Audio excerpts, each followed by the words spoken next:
Good evening and welcome to the Fredonia Central School District Board of Education meeting for Tuesday, January 25th, 2020. If everyone would please join me in rising for a pledge to the flag. I pledge allegiance to the flag of the United States of America and to the republic for which it stands, one nation, under God, indivisible, with liberty and justice for all.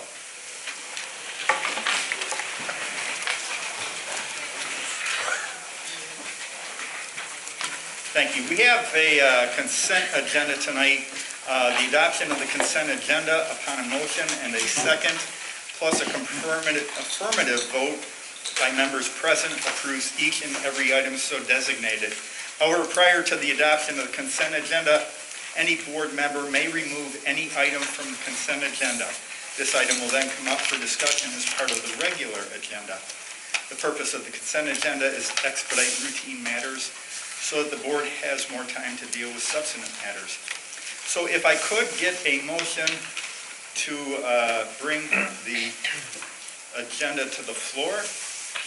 So moved. Ms. Gullo. And a second. Second. Mr. Johnston. Okay. Is there anything anyone would like to pull out of the consent agenda to discuss? We're all good? We're all good?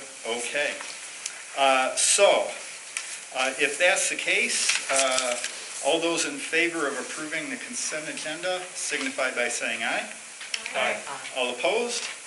Wonderful. So consent agenda is approved along with the regular agenda. Mister, I forgot. Uh-oh. I have to abstain from D1, new business, D1. Are we going to let him do that? We should. We should? Okay, we'll let you. Okay. And that was just for your wife? That's right. Okay. That's right, yes. Okay. Also, Mr. Aldrich, just a note that there is an addendum, so that would be included in the approval of the agenda. Yes. And that is, both of those items will come up during the regular agenda. Yes. And you'll have to please I will. keep track of it, I will. because I will miss them. I got you. Okay, wonderful, thank you. Okay. Sorry I was late on that. No, that's fine. I looked right at it and I didn't think anything of it, so thank you. The board is reserved this time to hear comments from the audience. Those wishing to address the board are asked to stand, give their name and address, and limit their comments to 5 minutes or less per individual or group. Concerns and comments during this session should be directly related to items listed on the proposed agenda for this meeting. Audience members seeking a response should complete a board correspondence sheet and return it to our district clerk, Christine Slagle, up front. Audience members are asked to adhere to social distancing regulations when addressing the Board of Education. Is there anyone here tonight who would like to speak to the board on anything regarding the agenda? No? Okay. If not, then we're going to move right into special presentations. We have a presentation from our administration team on our panorama testing. Yep, and just a brief overview of our conversations as a board around this. A few months ago, I mentioned we had a few questions from parents around, hey, what is this panorama survey, and how does it play out in our schools, and what do we do with that information? And as a little background prior to that, there used to be a time in education we didn't get a whole lot of feedback from our students, and that really wasn't part of the mindset of educators many years ago. And over time, we've come to realize that hearing from students, allowing students to have a voice, allow them to have a say in what's happening around them is critically important to being a highly effective school district. So tools like this started to become developed to really have that student voice heard and taken into account as we think about our schools and the district as a whole, and what adjustments can we possibly make to provide a better experience for everybody, but in particular our students.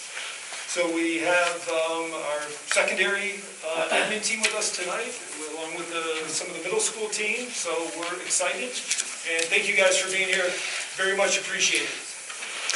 So it does, it does say administrators on there, but we decided we were going to bring the experts with us. So we have Danielle Roberts. She is our school psychologist at the middle school. We have Jennifer Martin. She is working with our 5th and 6th graders as our new counselor that started this year. And a familiar face in the back, Amy Gavazzi. She is now working with our 7th and 8th graders as a counselor. So I am so excited that they're here with us, because really when we're talking about social emotional learning, we look to them for their guidance. And so that's why they're here tonight. So to start out, we wanted to tell you a little bit about, and I forgot I had this clicker here. Am I too far away, Christine? It's not moving. Okay, thank you. I know it's very small, but what is Panorama? Panorama is a technology company that partners with schools and districts like ourselves to gain information about students' perceptions of social emotional learning within the school. So the questions are based and are asked in a way that it really gauges student perception. And so that's what we really have to remember about that, is the data that we see is what our kids are thinking based on the questions that they're asked. Oops, sorry. So we collect the data and we look at it, and it really helps us to drive some of our school climate and the social emotional learning within the school, and some things that we might want to look at developing programs in or putting interventions in. So it can be a good tool.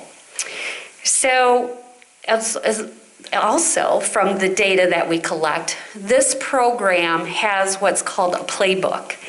And so it is a list of hundreds and hundreds of interventions that teachers or counselors or principals we can use to address some of the things that are identified.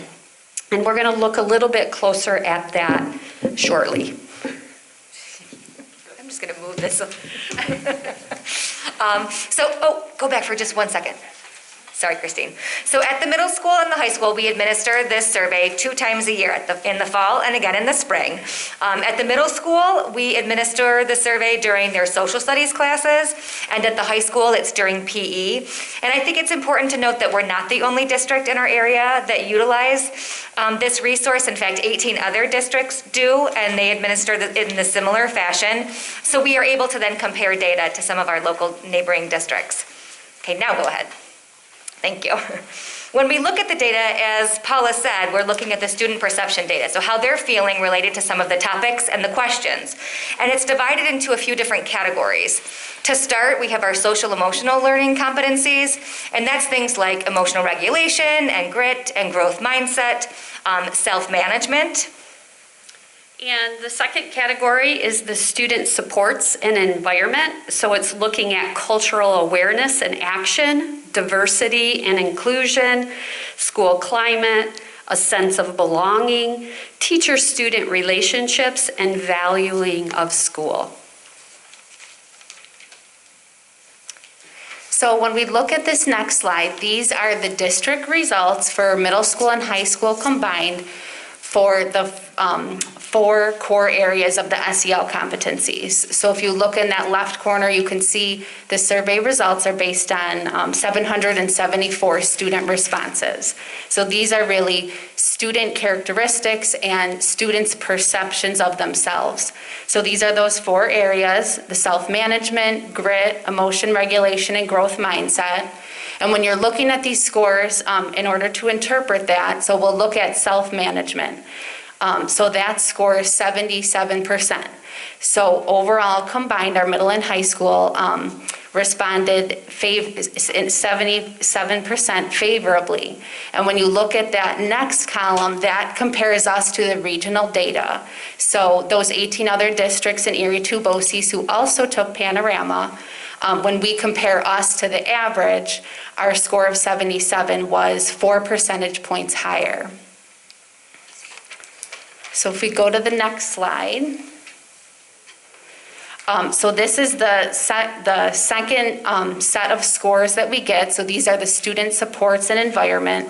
So these areas are really how students feel about their school and their environment.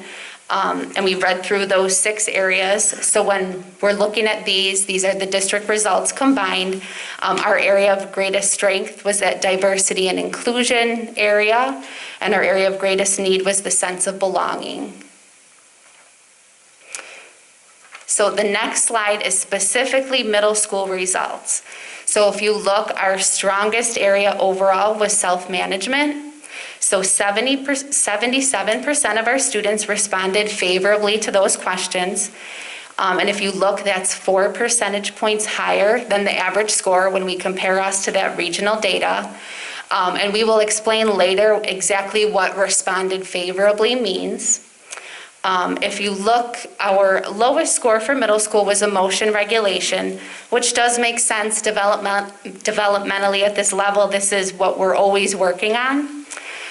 When we looked at all of these things in the data, we actually chose to target the area of grit for our intervention, and we'll explain a little bit more later our reasoning for that.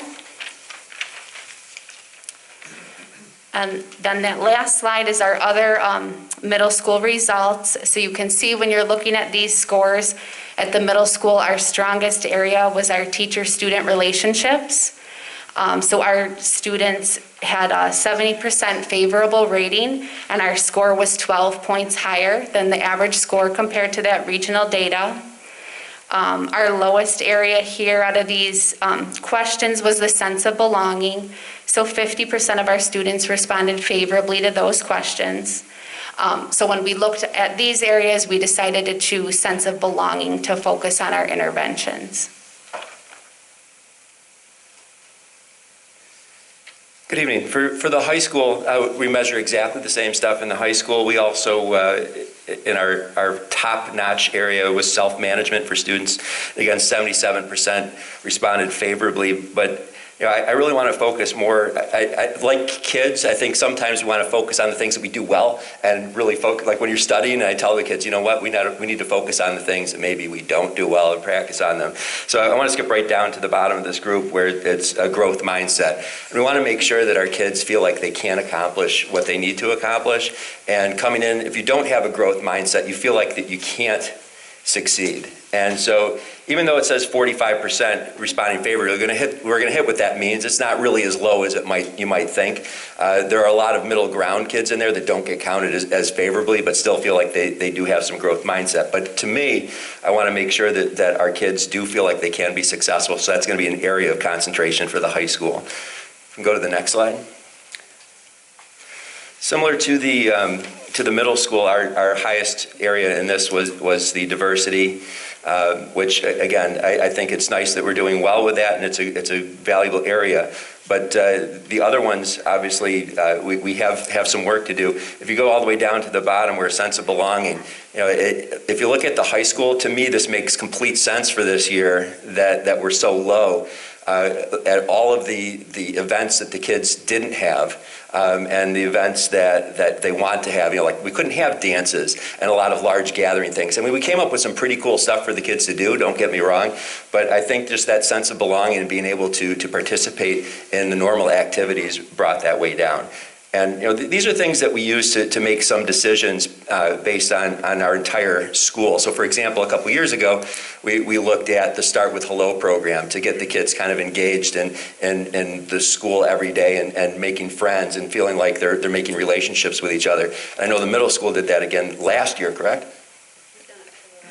Last few years as well? Okay, sorry. And so, those are some of the big decisions. What we're doing now, as I mentioned earlier, we have the Playbook interventions. I'm not going to steal anyone else's thunder. But instead of just making those big decisions, we're going to be now focusing where each one of the individual teachers are going to have access to specific interventions within the classrooms, which I think is going to be a lot better. So as we move forward with Panorama and we learn more about it, these individualized interventions are going to be very helpful. Thanks.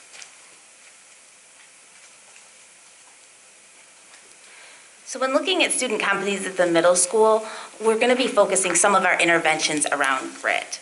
Grit is how well students are able to persevere through setbacks to achieve important long-term goals.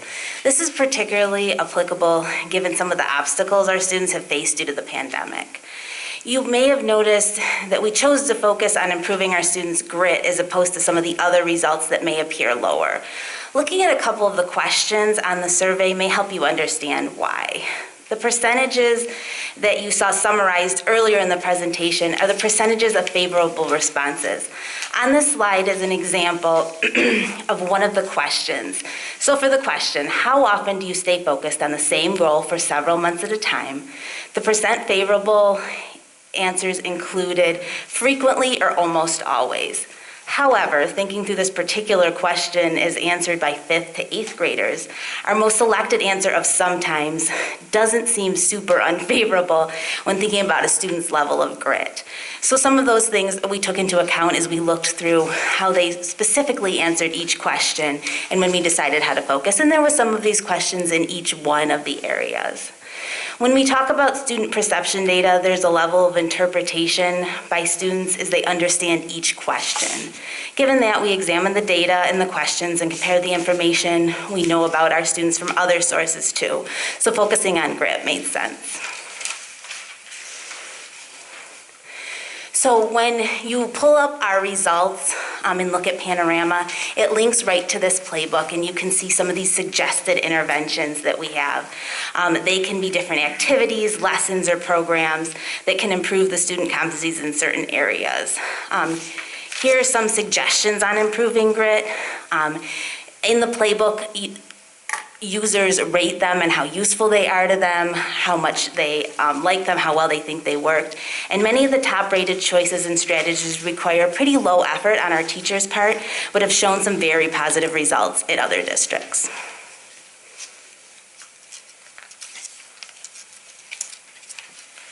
Okay, so the next area that the middle school decided to focus on was sense of belonging. So sense of belonging measures how much students feel that they are a valued member of the school community. And as you can see, the question that was asked was, how connected do you feel to the adults at your school? And the response was 43% responded favorably. And again, as was mentioned before, it's the green down there, so a pretty good amount. But also in this question, we see a fairly large number, about a third of the students answered somewhat, which again is not necessarily a negative comment, and there's a lot of interpretation that can be given with this question. The students can perceive the question a little bit different. So when it says something like the adults in the building, well, what does that mean to a student? Does that mean just teachers? Does that mean administrators and teachers? Does that mean teacher aides? So there's a lot of variation in that depending on what the student thought that question meant. So when a student, for example, has a really good relationship, let's say with one or two of their teachers, but maybe not that really close relationship with all of them, perhaps that student mentioned or answered something, let's say, I don't know, they could have said somewhat or maybe something in the other category, like slightly connected, because they thought, oh, well, it wasn't all my teachers. So we have to kind of take that into consideration when we're thinking about the answers that our students give. We have a few other things that we take into consideration. The grade level, for example. In the middle school, the 5th and 6th graders, they have their core teachers twice. And they also have a study hall with those teachers, so they see them a lot more, as opposed to the 7th and 8th graders who only have the teacher for one of their classes.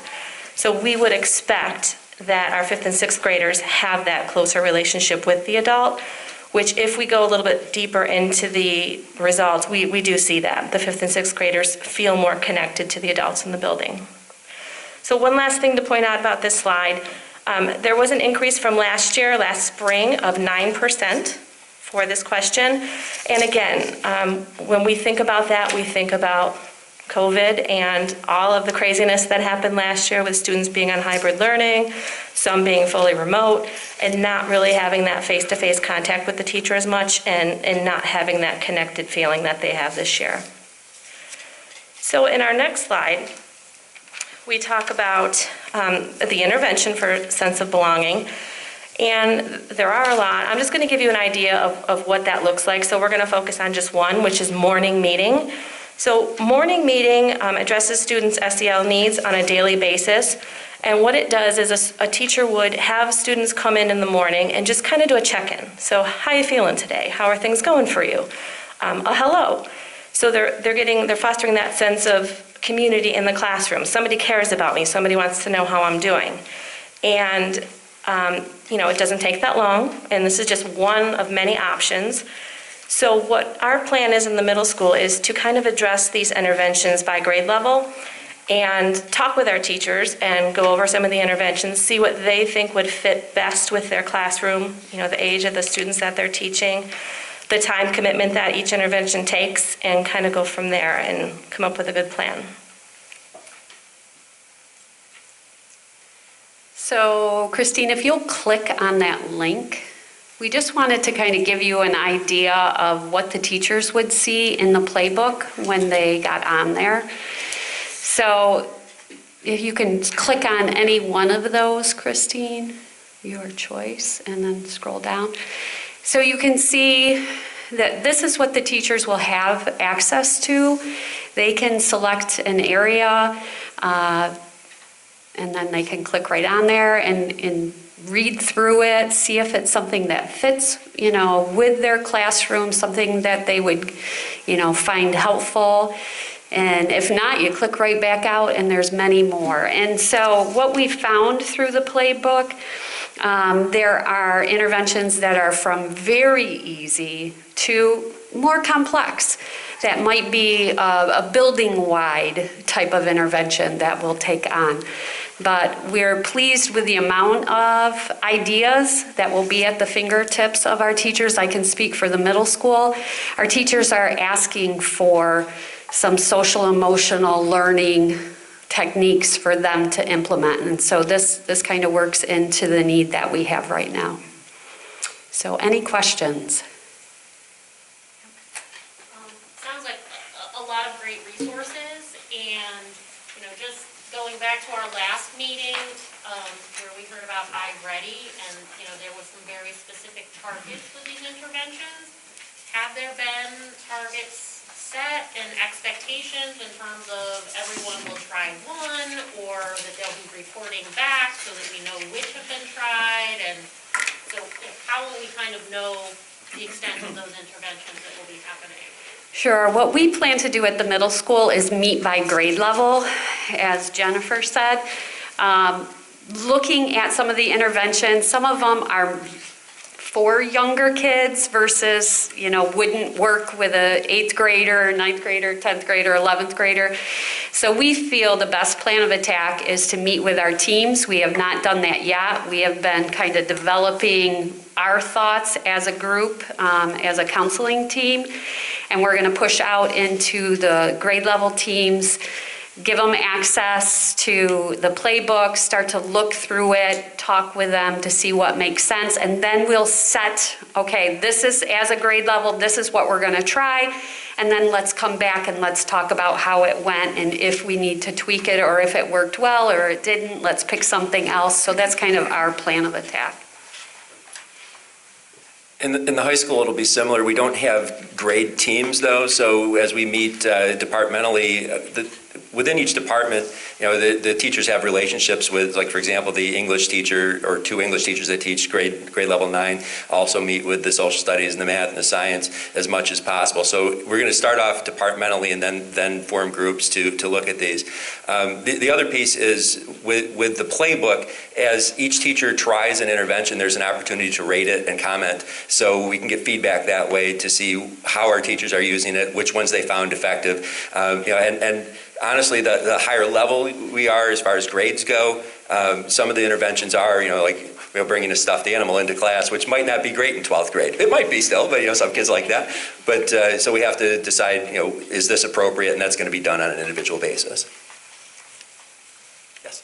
I'm wondering, it says the question from sense of belonging, how connected do you feel to the adults at your school? Was that the same question asked of the high school Yes. students? And I was kind of surprised by that, just because one of the other categories was teacher-student relationships. And when I think of sense of belonging, I tend to think more of students feeling a connection and an acceptance by other students. And I'm wondering if that's part of the sense of belonging also.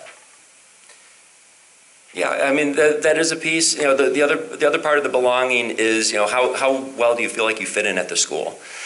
So there's not just the student and student-teacher relationship, but just the general culture of the school. Do you feel like you fit in, and do you feel welcomed?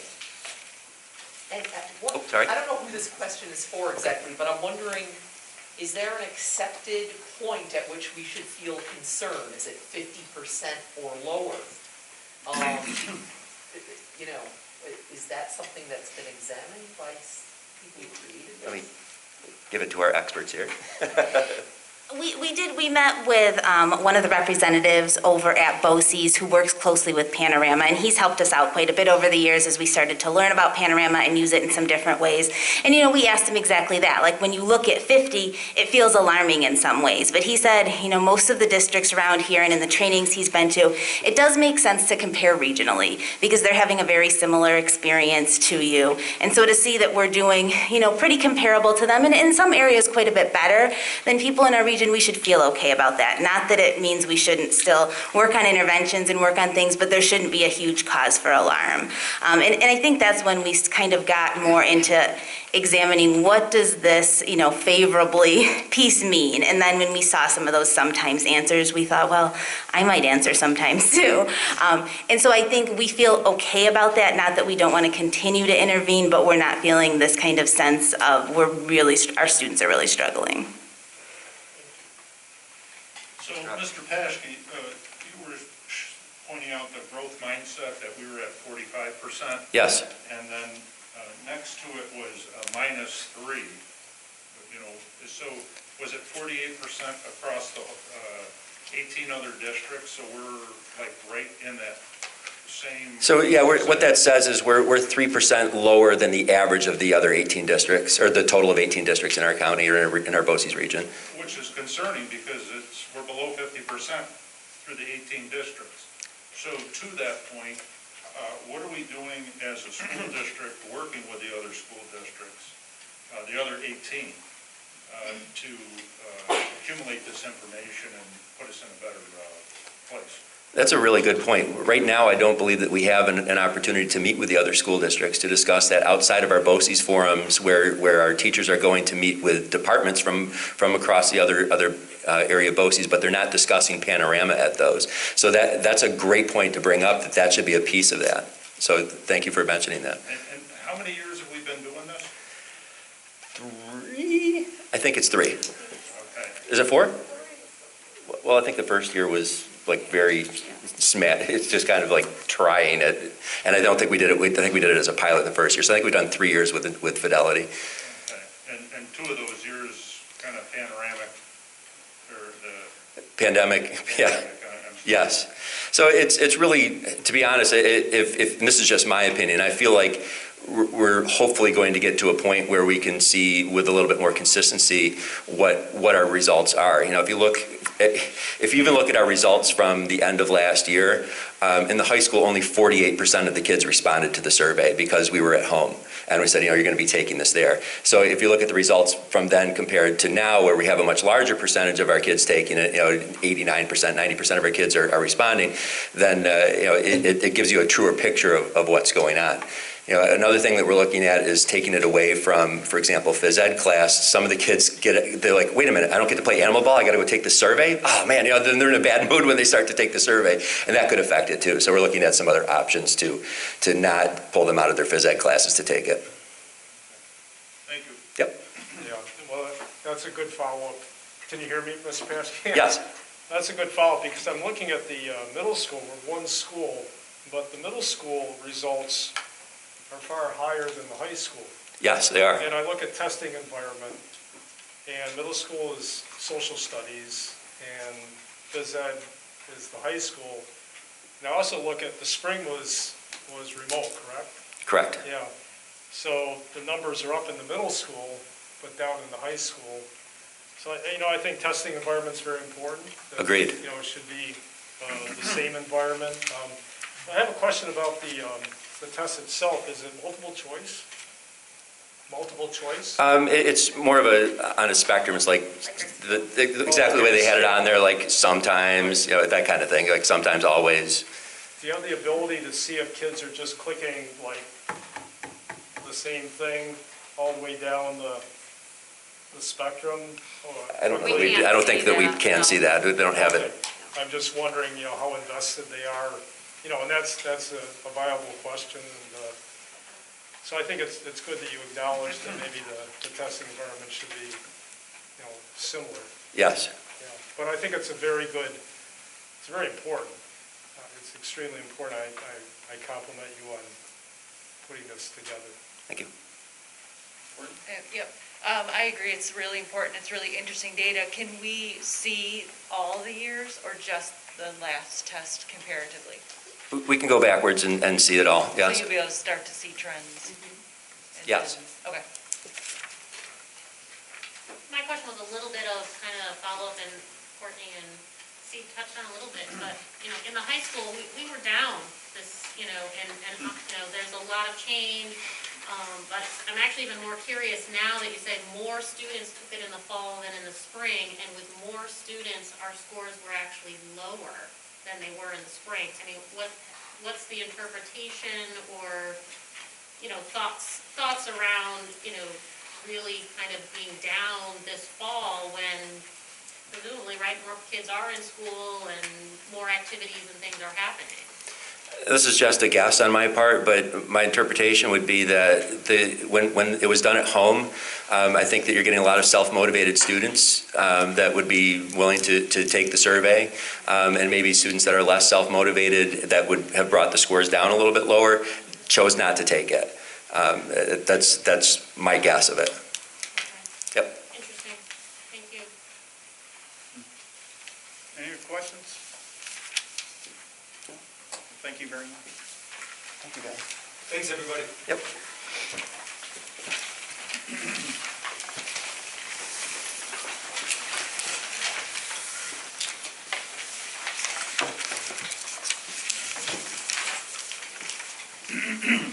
So we have the minutes from our regular meeting of January 11th of this year. Can we have a motion to bring that to the floor, please? So moved. And a second? Mr. Fox. You beat me. You did? Okay. Any questions, corrections, comments on that? All those in favor of approving those signify by saying aye. All opposed? Thank you. Next, we have our financial treasurer's report and the budget status report for December. Okay, on that report, there's not a whole lot of things that are different from what you saw last meeting. I do want to point out on page 16, under our debt service, we did have a principal payment of $535,000 in the month of December, which is on our new bond for the 2018 project, and also corresponding interest. That's a little bit unusual because typically our principal payments are made in June, but because of where we borrowed it, they did the principal on the schedule in December. So just wanted to point that out.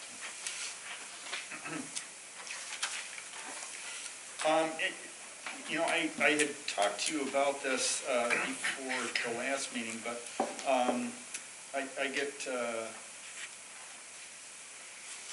interest expense piques my interest. And if we look across the years, Mr. Forbes, in the last fiscal year, they were double what they were projected to be for this year. And I understand that we went to bond, and the interest rate was, we got a banger of a rate. Yep. Is it just the rate? The rate and the schedule that they had laid out reflects the amount you're seeing there. But cut it in half. Yep. Shazam. How's a banker supposed to make money with that? Right now, they're not, there's no interest at all. Rates are going up. 15 cents an account. Rates are going up. All right. Any questions on that? All right. Thank you for doing the dashboard, because that's, I have a very difficult time going through and coming up with questions or trying to figure out what's going on with all these pages, but You'll see the dashboard will kind of come together now, once we're kind of halfway through the year, yeah, you'll start to see some patterns there, so. but I appreciate that, thank you.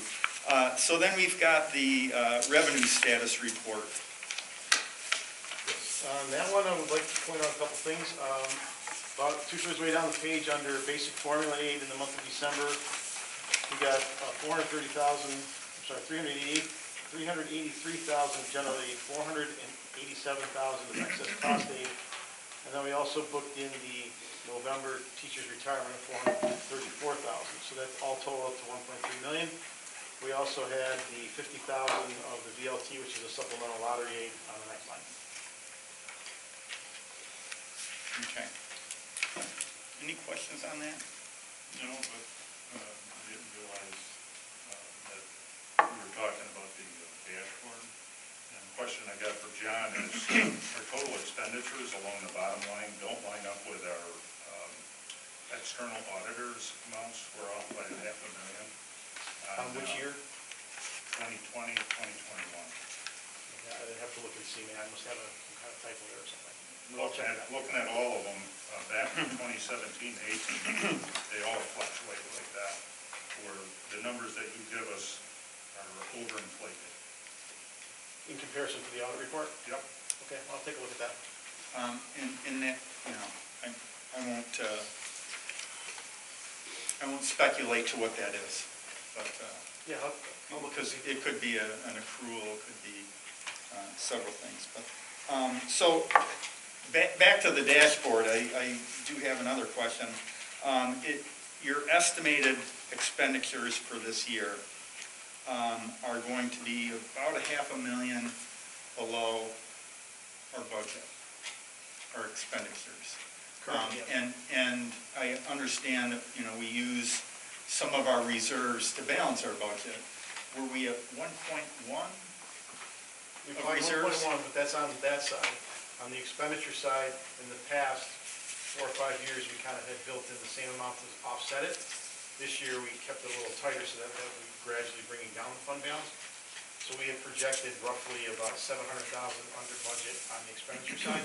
Okay. What we're finding is that we've got a pretty substantial increase in high-cost special education right now. Yeah.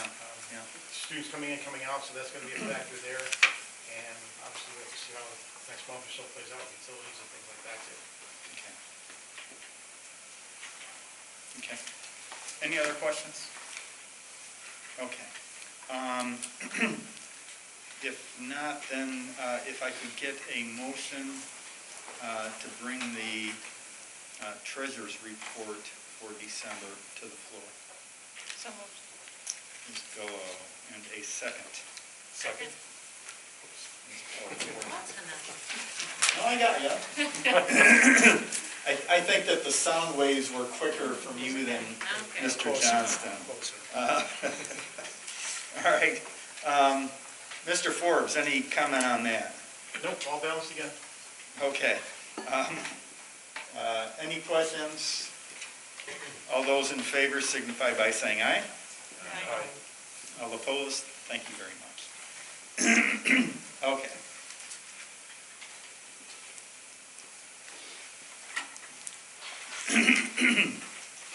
So we have a letter of resignation from Ariel Krause. Can I have a motion to bring that to the floor for acceptance, please? Ms. Fortner, and a second. Second. Ms. Gallo. Any questions on that? All those in favor signify by saying aye. Aye. All opposed? Then we have a the approval of unpaid leave for James Hobbs. Can I have a motion to bring that to the floor, please? Mr. Hobb, and a second. Mr. Marshall. Again, you're quicker. You're quicker. You're closer. I just wanted to chime in real quick that this is actually a good problem to have. As you might know, James is a great employee as a teacher aide, mostly in middle school, also works in our pool. But he is taking the lead for the purposes of doing his internship in school counseling, which we're excited about. And he actually is working with Amy Gavazzi, who was here earlier, primarily at the middle school. And we're excited for him to be taking next steps in his career. And unfortunately, needed to take a leave to make that happen. So, Great, thank you for that explanation, and it's a wonderful thing for him. Any other questions on that? Okay. All those in favor signify by saying aye. Aye. All opposed? Wonderful. Next, we have a letter of resignation from Alberta Ramirez Sanchez. Can I have a motion to bring that to the floor, please? Ms. Powell Fortna, and a second. second. Mr. Marshall. Again, thank you. Just to share a little information, typically this would appear as a negative for the district. Albert is here tonight and a fantastic employee. Thank you for being here, Albert, and family. So his resignation tonight is from his TA position. As we know, we've talked several times about the Hispanic outreach coordinator position, which he will be approved as later in the agenda this evening. So, typically we don't like to see resignations, but this is actually a step forward for the district in this area. And also, Albert's looking forward to the opportunity, and Dr. Wright will share a little more information about Albert when we get to his approval for the actual position. Great. Okay. Any questions on that? All those in favor signify by saying aye. Aye. All opposed? Thank you.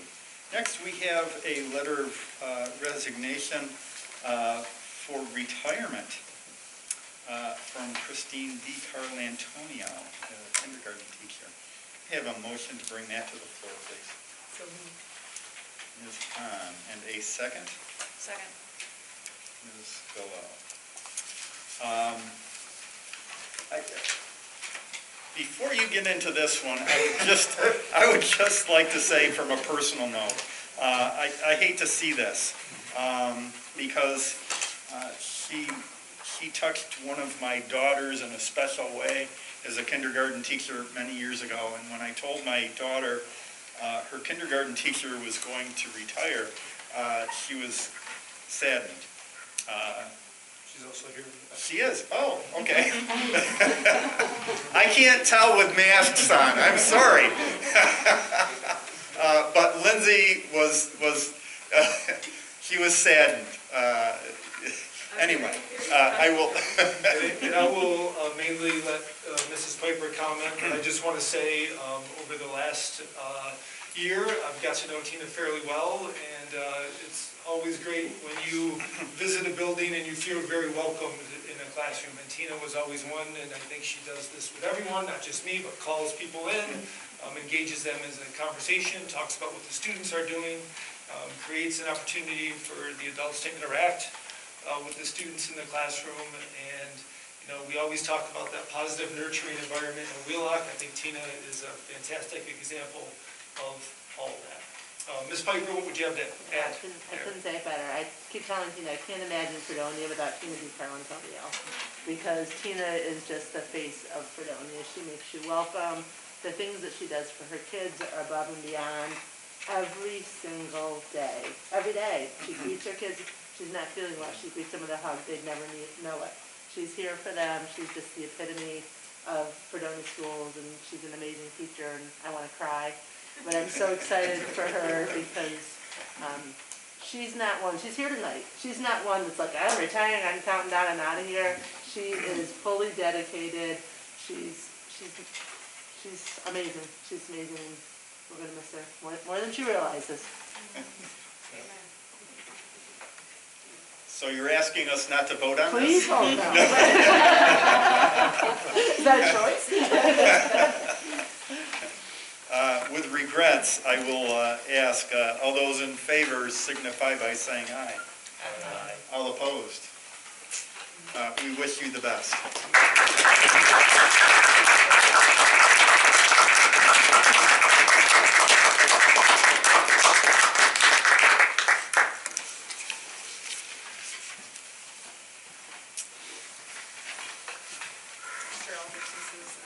Our first addendum item. Oh, thank you.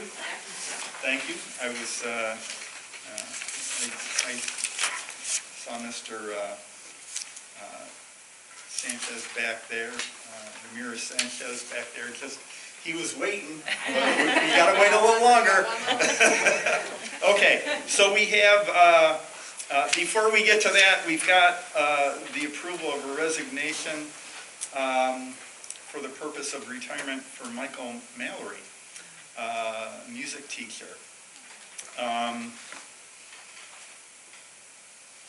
If I could get a motion to bring that to the floor, please. So moved. Mr. Johnston, and a second. Ms. Paul Fortner. This is part of our addendum, so I guess I wasn't prepared for this, but Well, to be Yes. honest, Yes. neither were we. This caught us off guard. I think anybody who knows anything about Fredonia knows about our music program. And all of the department members do a fantastic job. But over a long period of time, at the middle school level, I think everyone knows Mike has been fantastic and an anchor of the department and a really huge part of the success of everything that happens musically here at Fredonia. I've got to know him quite well over this past year and was always impressed with the calm, low-key approach he took to his work, but got results and had some nice connections with kids. Mrs. Piper, anything you wanted, or sorry, Mrs. Troutman, anything you wanted to add to that? No, we're just, I mean, I knew it was coming, but I still was shocked when I saw it. We're gonna miss him. He does such a wonderful job with our band students. You know, he does have patience of a saint, you know, to hear him squeaking and squawking, and he just keeps going with it. So, I know he's gonna have a lot of time to spend with his little guys, and I'm happy for him, but we definitely will miss him. For sure. okay. All those in favor signify by saying aye. Aye. All opposed? Okay, we wish him the best. Next, we have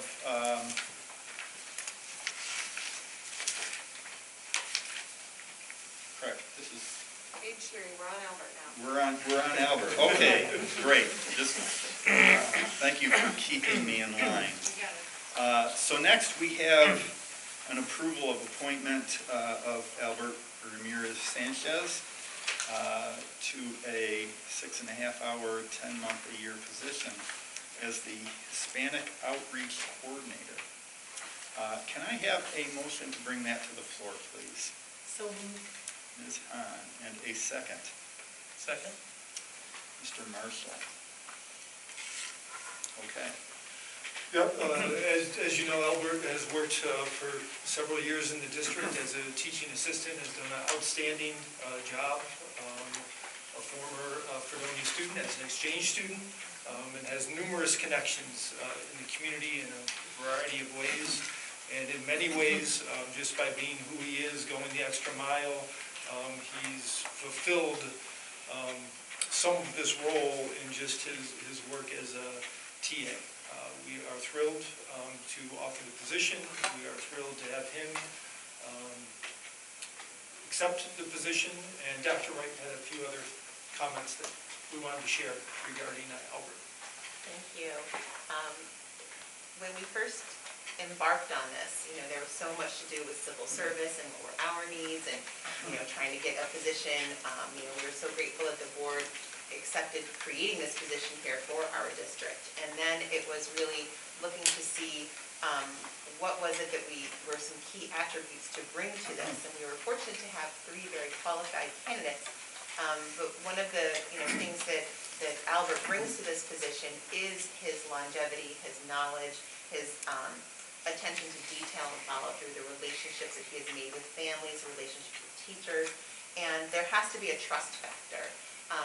Part of this, a huge part of this is outreach, is if you can't do those relationships, if you can't bring those families and connect those bridges and understand the culture, and it isn't just a one-way understanding, it's who can also help us to deepen our understanding as an organization so that we can begin to do some of those gaps. And the relationship and trust factor then has to be on both sides.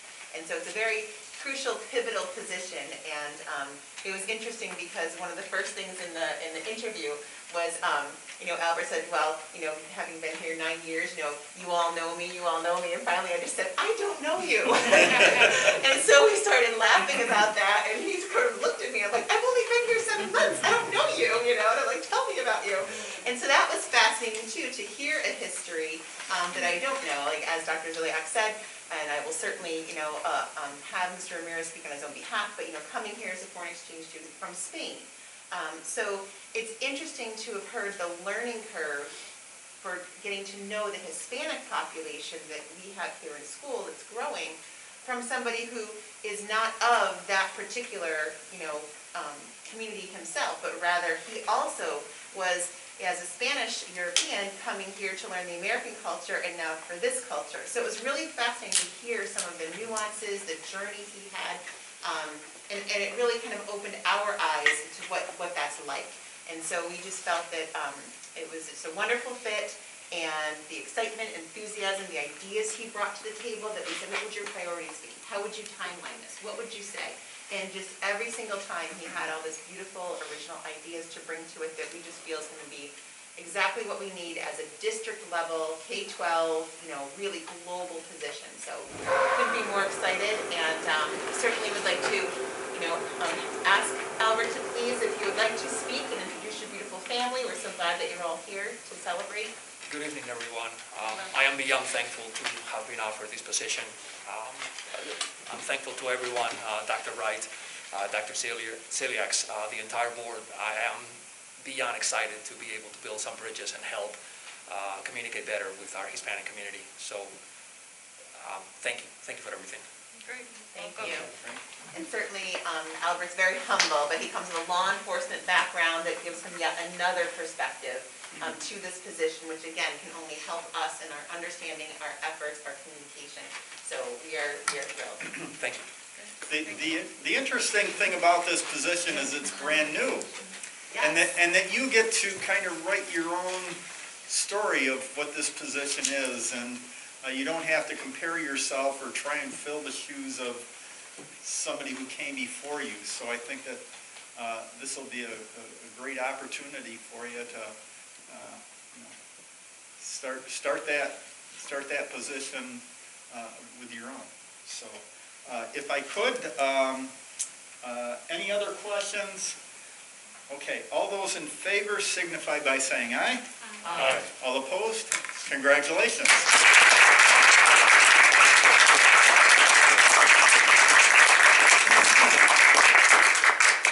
Thank you.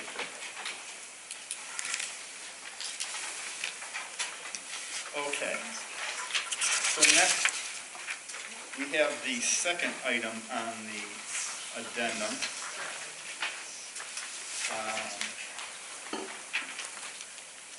So we have the approval of Cassandra Farrell. If I could have a motion to bring that to the floor, please. Mr. Hawk.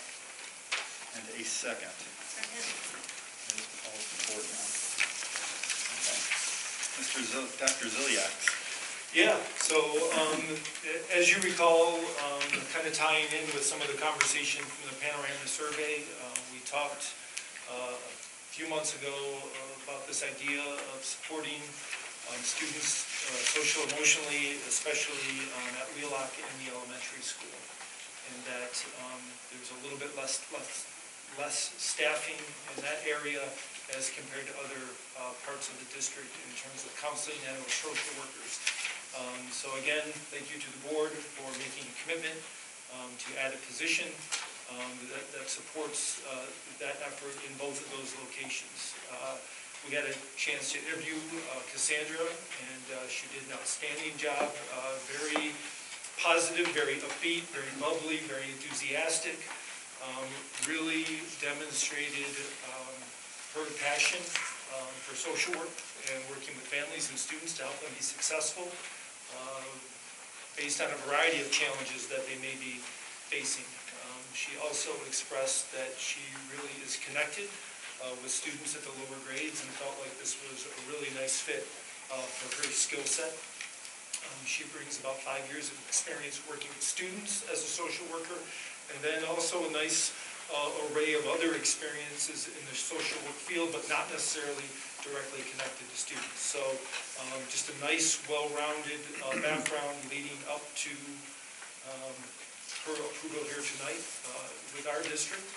And she does have a master's in social work from San Diego State University in California, and also a bachelor's of arts in environmental science and geology from Binghamton University. So again, kind of a diverse background, which I think is always welcome. I think she will do a fantastic job, and I think also made a connection with Mr. Drollinger and Mrs. Piper, who she'll be primarily working with from an administration point of view. And I think she'll be a great addition to both of those buildings and really offer some supports beyond what we are able to do now. Great, great. Any questions on that? We're all good? Okay. All those in favor signify by saying aye. Aye. All opposed? Okay. So the rest of this is consent until we get to our superintendent's report. So, Dr. Ziliak. Yeah, a couple different items, and Christine, I might rely on you if my computer dies here. Again, we continue to reach out most every Monday from the district office with some news.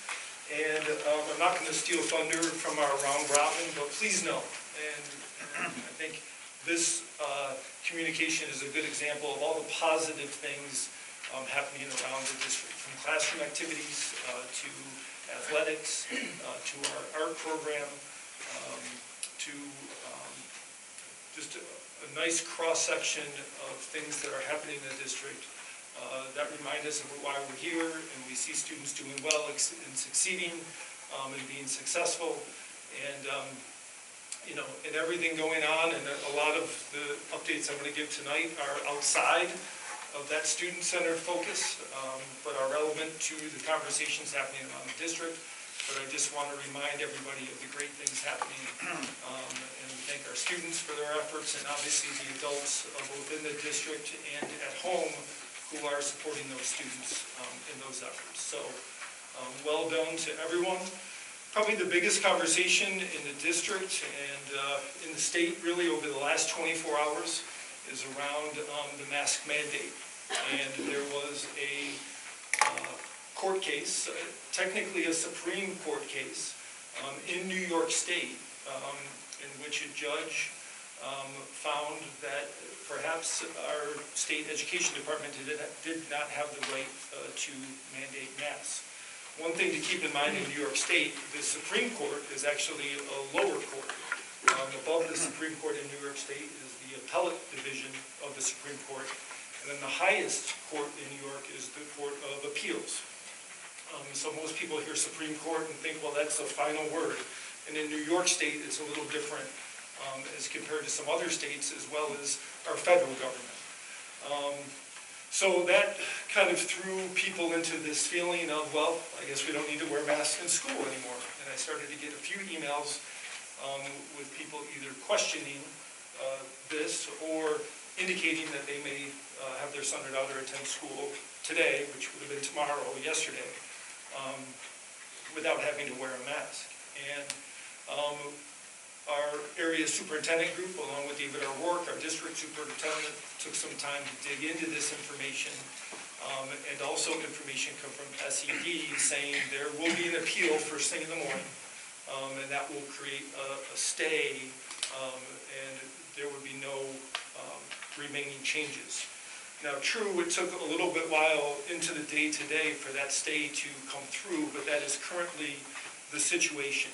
And I know there was some debate out there in the media today about whether or not that stay would actually come to fruition, and at this point it has. So I just want to remind everybody that currently we are still in the same protocol from asking that we've been in for the second year now. Masks are still mandated in our building, and this is where we are. Should something change down the road, we will adjust and adapt as indicated by the state ed department or the state health department. But for right now, we continue to wear masks. So I just want to make sure that was clear and part of our discussion here tonight. Chautauqua County Department of Health also updated but more clarified some things that have been question marks about protocols in New York State. And for our school district, there is some question about, are we still contact tracing? And what we have continued to do in the building is that if there is students who are in close contact of another student who tests positive, absolutely we notify those families if that is the situation. And then we go into the same protocols we've been using since the beginning of the school year, with the exception of the 10 to 5 day quarantine that's now available if you meet those qualifications. So this is still happening, and we are still doing the best we can as a district to not only reduce the chances of the spread of the virus, but also to keep both students and adults as safe as possible in all this. Further down in this more, it does talk about ways that families can access free home kits. There's some information there about that. There's also some vaccine location and dates, most notably coming up on Friday the 28th, that people could attend if they so choose, and also some testing locations that are free, both in Jamestown and in Dunkirk. So there's a variety of opportunities there, and several things happening in and around kind of the COVID realm of things right now. We also included a communication here to our families, and please know that the bus driver shortage is real, and all districts, including Fredonia, continue to struggle to some extent filling those positions. And from a technical point of view, we do not have a whole lot of open positions in our work with First Student. However, on any given day, if people are ill or sick or quarantined, or maybe have a personal day for some reason, it creates some shifting in the runs each day, perhaps in the morning and in the afternoon. And there's a lot of work that's done behind the scenes, and we appreciate all the effort from First Student to make it work. However, in moments, that has created a dilemma in that some of our buses are late, particularly in the morning, which then causes a student to potentially miss some of their first period or the beginning of their day, which is problematic. So we are doing our best to not allow that to happen in general. However, that is part of what is occurring, again, to some extent. We are also trying to reduce the impact of that time that is missed. And a couple things that we appreciate our administrative team doing is communicating when buses are late to the best of our ability. The more warning we have of that, the better. We also are asking our teachers to demonstrate a degree of flexibility in students missing class, along with parameters around how those assignments can be made up, along with extended deadlines at times. We are also asking students to seek help and support from their teachers during the study hall or other available times during the day. We recognize that students now, especially with our one-to-one, technology initiative and also the availability of technology in general can definitely communicate directly with our classroom teachers through email or Google Classroom or in person. So we encourage our students to do that as well. We also note that families, parents, guardians can absolutely communicate directly with their teachers, which I think has become more of a norm in our communication patterns than it has been in the past, especially with a lot of teachers having a group email for a particular class that is already established. And I think we can tap into those things again to minimize the impact of any missed time and allow students to continue to be successful in our schools. So the last thing I wanted to touch on tonight, starting a new year, and we didn't touch on it at our last board meeting. I think it's a great time to revisit this idea of our updated mission, vision, and core beliefs. And again, we went through a process over the summer leading up to September of really adjusting, tweaking, and adapting the existing statements to reflect more of the mindset that is currently in the district and our present employees and administration. And we're excited to continue to work on all of these, and these will be reoccurring themes. And I think we got away from it the last couple meetings, but I wanted to come back to it tonight, and we'll probably continue with information in our Monday update that highlights some of the nuances within those statements, and also sharing those pieces out here at our board meetings as well. So that's all I have for tonight. We continue to work hard. We continue to make it all work during the pandemic, and I appreciate everything that has been done by every adult, every employee of the district to keep things moving forward in a positive way despite the ongoing challenges. Yeah. I think we all on this board feel very thankful for all of our teachers, staff, administration, just keeping the ball moving forward. And we're very thankful for that. Great. Any questions? All good. Okay.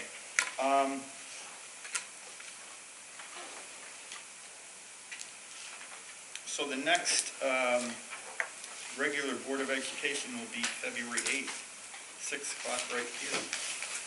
Mr. Alves, I think you skipped the hear from the public. I did. And we do have somebody here to speak to the public. Don't look around. Yeah. Do you want to speak to the board? No, I have nothing to say. No? Okay. All right. I'm just here observing. Oh, so you have to be here. Yeah. Probably, yeah. Okay. But if there is there anybody who would like to speak to the board? No, they don't either. Okay. Okay. But thank you for, yeah. Yes. Before Judy left, can I add one more thing? I Sure. forgot. It's not in this more, but you saw in our consent agenda approval of some of our coaches for the upcoming season. One of the names that you might have noticed was a shift in that was in our varsity baseball. You probably know that Vince Gullo was a student here, a player here, now a teacher and a coach for many years. I think he has had a huge impact on the students across our district, a huge impact on our program. And if you're ever down at the gym and you take a look up at the banners, you will see his name several times. And not that it's all about winning or being successful, but that says something about the level of excellence that our baseball program has had over an extended period of time. I just wanted to recognize him here tonight. He's shifting to a little less intense coaching assignment coming up. He's going to work with some of our younger students. But I just wanted to let him know and the community know we appreciate everything he's done for the baseball program and athletics in general. And he will be missed as our head coach. Darren, if you have anything to add, or Paula as the middle school teacher. I think he did it. He's just really contributed a lot to the program, high level of excellence, and just, I mean, people say this, but this guy just bleeds orange and black. He does. So he's Fredonia through and through, and he'll be missed in his position. Just many thanks for all that he's done for our kids. But I think it's great that he's working with the younger kids, and he does a great job with them, so. He'll get his hand in there somehow. So before I start the round robin, I would just like to acknowledge Mr. Forbes with a new contract that we approved in consent. Congratulations, and you know, we're taking bets right now to see who retires first, you or your wife. COVID has kind of put her in a different mindset. Okay. I'm one step closer than I was yesterday, but not ready yet. Well, thank you. Mr. Hawk. Just want to put a shout out to all the people outside, keeping our grounds clean and clear and on holidays, and done a great job. And the people inside, keeping the floors and everything looking shiny clean, because all that stuff gets dragged in. It does. And, nice job. Yeah, doing that for our students. Yeah. Definitely. Ms. Portman? Nothing tonight, thank you. No? And no, you got to say something about the baseball coach. Oh, I know. I mean, it's been great fun. I mean, we've been following, I think we went to states. I mean, he's been taking the team to states several times, or at least a few times. But I can remember celebrating birthdays there with our little ones, because you couldn't miss the game, so we would pack a cake and have it outside the field while waiting for the game. So great fun over the years. Yeah. So, wish you were here for 4 more, so that our youngest could have it, but that's okay. Okay. So yeah, that's it. Great, thank you. Mr. Johnson? I was reading some more today, and it dawned on me that it's such a great tool. And I just want to thank Dr. Ziliaks for bringing that into the school, the Monday update, and just all the communication in general. It's fantastic. It's time intensive. It's a lot of work. To communicate well, you're up late at night, you're up early in the morning. I just want to recognize that, and also the administrators that communicate so well, and our teaching staff. So well done. And Ms. Slagle is as much part of the Oh, Ms. story Slagle, oh, yes, as anybody else. Of course, I know this. She might be the top. I communicated with her 3 times today. So. That's right, you're on it. But it comes is secondhand to them, doesn't it? It is.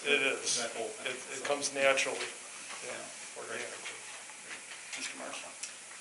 Just a special thank you to the instructors. I know if you drive by sometimes at night, you see lights on in the building. It's not just the cleaning staff. I know there are instructors, our teachers are here offering tutoring and special study sessions to students. And I know my kids have taken advantage of that throughout the years, so that's above and beyond. And so I'd like to thank all of the teachers who are doing that. Well appreciated too. Yeah. Thank you. Ms. Hahn? Well, I hope it's okay to mention one person. I don't know his name, but he crosses the kids at the middle school in the morning. He's the most friendly man alive and very symbolic of what's great about our schools. And that's it for me. Great. Dr. Wright? Thank you. Well, there's a lot going on, as you see the hiring, and that takes a team effort also. I was really excited as we continue to examine, our human resources and looking at the information from the audit done a couple years ago and different planning tools and things like that, really trying to get a process going. And so this time we kind of do it a little bit differently with like a team leader type approach and looking to see who makes the most sense and who should be on the committees and kind of really making this more of a systematized approach. I think, Ms. Slagle for her hard work on the hiring document that we put our heads together on, and she just, does her magic with that. And to all the administrators, as we go through this, it's a learning curve for everybody, trial and error, feedback, see, reflect, adjust, things like that. So just a shout out to everybody here for that. particularly because things become very time sensitive very quickly. If you've ever done reference checks, you know that that can become a back and forth and back and forth and back and forth, and then the time is ticking away. So I just appreciate, the urgency with which everybody truly rolls their sleeves up and it's a team approach to get the job done. And so I appreciate every single person in this room for that process. Curriculum, we had curriculum council today actually, and again, it was kind of funny because I had a Zoom for my own learning in HR, and I couldn't figure out why it was not starting, and why it was not starting until I went back into this document they sent, because I'd gone through all my previous emails and said 10 a.m., 10 a.m., 10 a.m. Well, the document they sent today to follow along with the presentation said 10 a.m. Pacific Standard Time. And I was like, what? And so that became a topsy-turvy to the whole day, including curriculum council. So thank you to everybody in this room, particularly, Dr. Ziliak jumped in and he facilitated, and we threw Mr. Paschke and Mrs. Troutman and Mr. Dollinger to the wolves, and they had different breakout Zooms, and of course you can't always do the, send to whoever, so it was one of those things where you just had to laugh at the absurdity of all of it, and that's what I think I appreciate so much, is being part of a team where everybody just like, we're gonna get it done, it'll get done, and so I'm just so grateful for that, the good work that we're doing with Curriculum Council. We rolled out 2 different priority protocols today for looking at professional development and looking at the math curriculum review that we're doing, really looking at what are the musts, what are the things that are important to us, what are the things that we would think would be helpful to us, and using that as a guide to our decision making. It allows the instructional leaders to go back with that information, to garner input, to garner feedback, and then present it back to Curriculum Council so that as we make decisions, we're doing it with input, we understand where buy-in would be, where it may not be, and so if we don't have that, we're not going to be able to truly understand the needs. It sort of goes along with the perception data we heard earlier today. So it's been really great to work with everybody in this way and really get to understand for me more about the Fredonia Central School District. So that's that. Thank you. So, Mr. Paschke, what are we doing in the high school to make our students their best selves? Well, before I get to that, I just Okay. want to very quickly, even though they're not here any longer, I just had to acknowledge Mr. Carl Antonio, Mr. Mallory, for the fantastic job they've done, and I'm really sad to see them leave our district. They have been here for so long and just have done amazing for our kids. Also, Mr. Bello, which you already mentioned. I do want to take a moment for Mr. Ramirez, because he's been an integral part of our ENL department, working with English as a new language students. And particularly in math, he helps out a lot with our high school students. And for the very first time ever, and I wish he was still here for this, so I wanted to hear this, but all 100% of our ENL students made the honor roll. Wow. First time ever. So I thought that was amazing, and he was a part of that.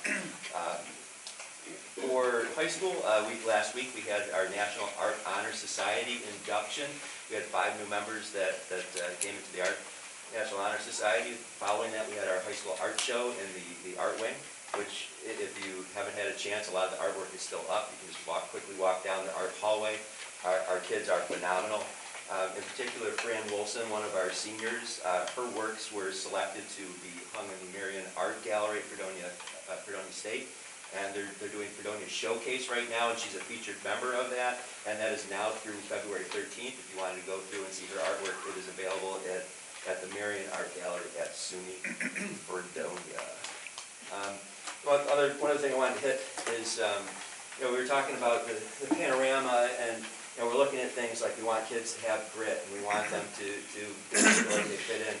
And I think that all of those things are almost secondary to their mental health needs. If you remember last time we met, we talked about some of the things that we're looking to do by bringing in a group to deal with mental health needs, both with our staff and with our kids. Now, I want to thank the Observer, because they put a really nice article on the front page about that, which someone from Chautauqua County Mental Hygiene read and reached out to us and said, hey, we have some grants, we want to partner with you guys, and we've been working with the college, and we've been having excellent results there. We'd love to partner with the school if we could get in on this too. So I was like, yes, that's wonderful. So we're going to be setting up a Zoom to meet with them, and so they can be a part of this. And again, we want this to be a continuum. And something that we missed, I think, last time we met is is that we're also, and again, not set in stone, but we're trying to plan for a parent night as well, so that we can include all the parents and community members that are interested in this process moving forward. So on February 22nd, we're looking at having our first group come in and working with all of our staff to see exactly what it is that our staff might need and to give them a preview of what we'll be doing with our students. So I'm excited for that. That's Thank great. you. Thank you. And thank you to the observer. No problem. Yes. My pleasure. Ms. Troutman. We have Quest, our first Quest parent meeting is actually tomorrow night at 7 o'clock in the cafeteria. So we are so excited to get that up and rolling again. The Hobbs have thought about everything. They have all the different tents that they're going to do, so they've been working really hard, so we're excited about that. That lovely gentleman who is so kind in the morning, his name is Chad Proper. And I will let him know what you said, and he is great. He's really great, and we love having him and all the work that he does. And he, we call him and say, hey Chad, we need, and he's great. He just comes, he takes care of us, and he's a great worker for us.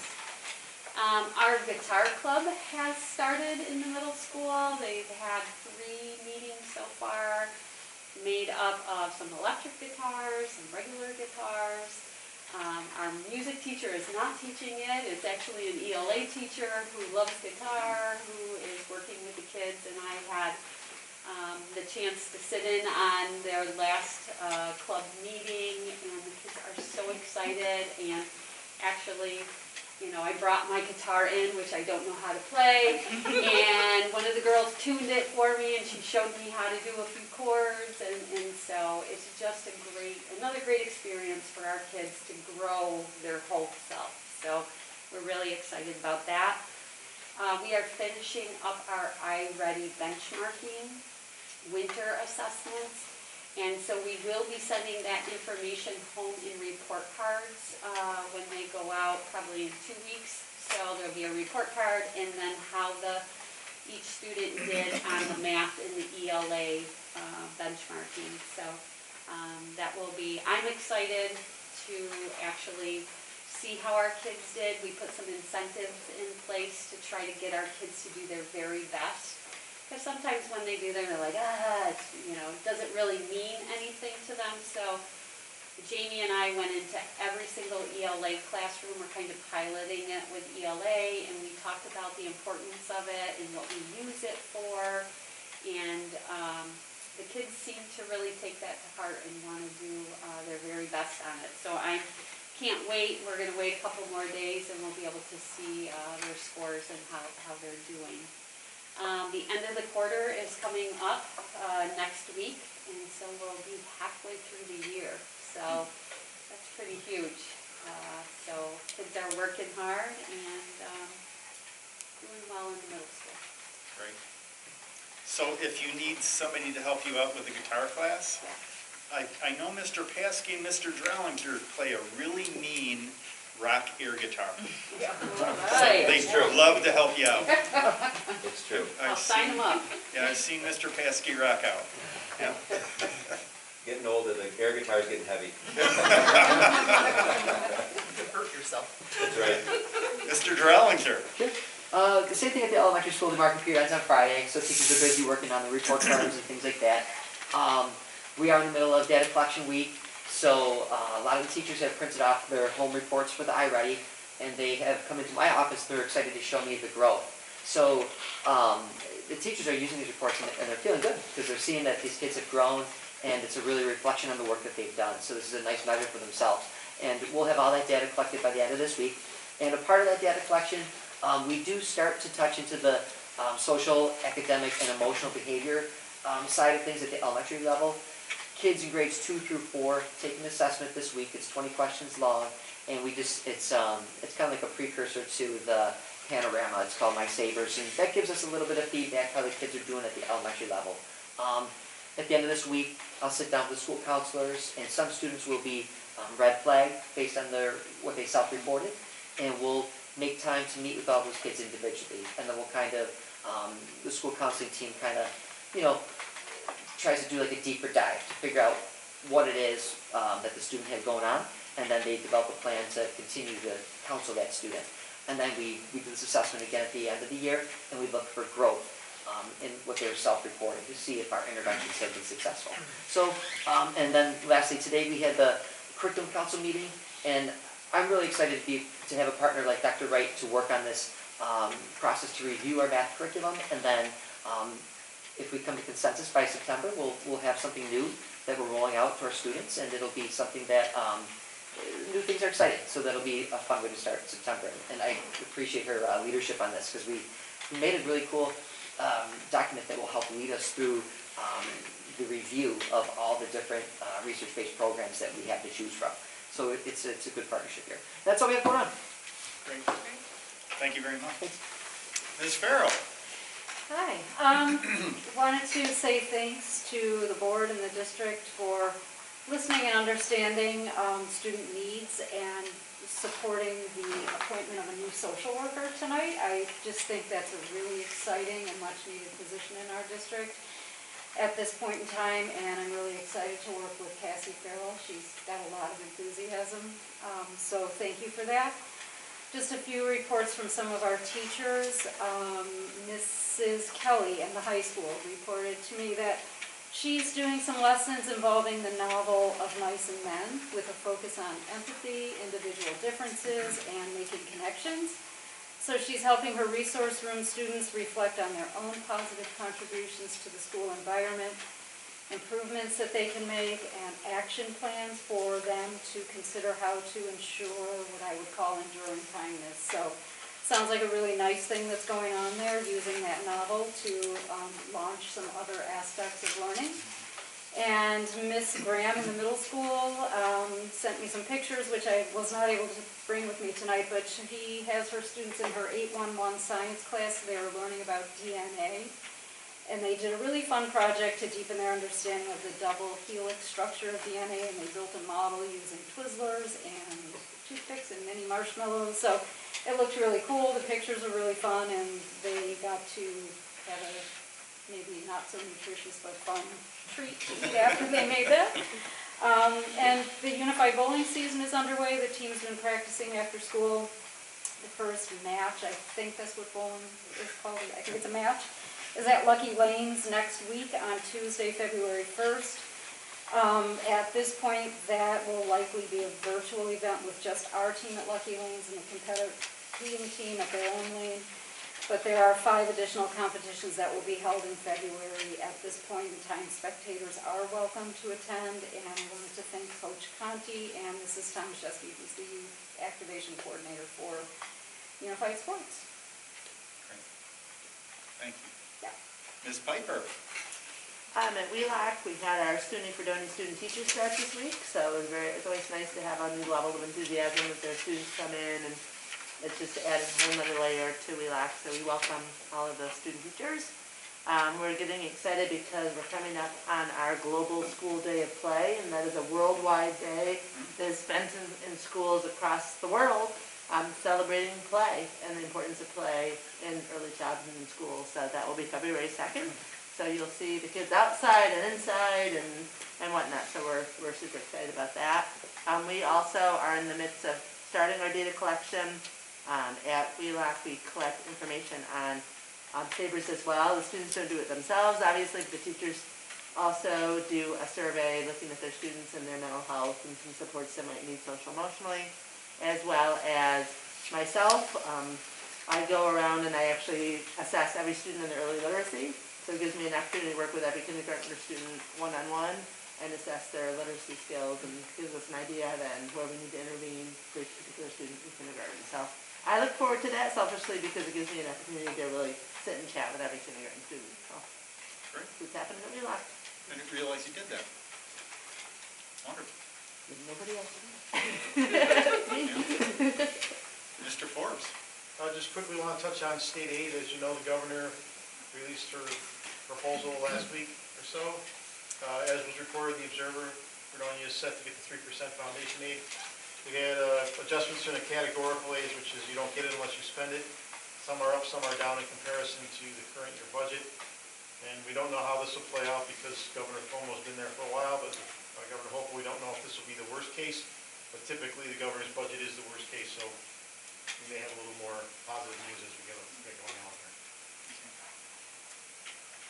Keep us in touch. Ms. Slagle. I do have something today. Great. So to talk a little bit more about communication, we are excited because we are actually going to have an intern in the district office on the topic of public relations. So Sophie is starting this Friday. She's a senior at SUNY Fredonia. She is a double major in journalism and PR with an English minor, so she's a go-getter. And this came about kind of out of our partnership that we had earlier, I guess it's probably been a year and a half, 2 years ago now. With our print newsletter, we partnered with SUNY Fredonia's English department to create one of those newsletters, and they really did a lot of work on the copy editing and worked with me. I learned as much from them as they did from the process. And so this partnership was born out of that. Sophie reached out to us directly and asked to be an intern in our office and work on a lot of the work that you will see, like our SMORE weekly update, our print newsletter, our social media. But we're also excited to have her possibly get into classrooms and do some, event coverage and maybe hit some things that I don't have the time to do. And really build relationships with those in our building, our students and our staff. So she's really excited to get started. Like I said, she starts on Friday, and she's going to be doing a lot of things around the district. So if you see her, say hello, and know that a lot of the work that is going to come out of our office in the next few months will be her work. So we're very excited. Great. Okay. Well, thank you, everyone. So we anticipate the need to enter into an executive session to discuss matters pertaining to collective bargaining negotiations. So we're going to move into executive session. When we come back out, we're just going to adjourn. We won't have any other business. So for all intents and purposes, the public meeting will be over. So if I could get a motion to move into executive session. Ms. Powell-Fortner, and a second? Second. Ms. Gallo. All those in favor signify by saying aye. Aye. All opposed? We are in executive session at 7:32. Thank you, everyone. Thank you. Mr. Hall.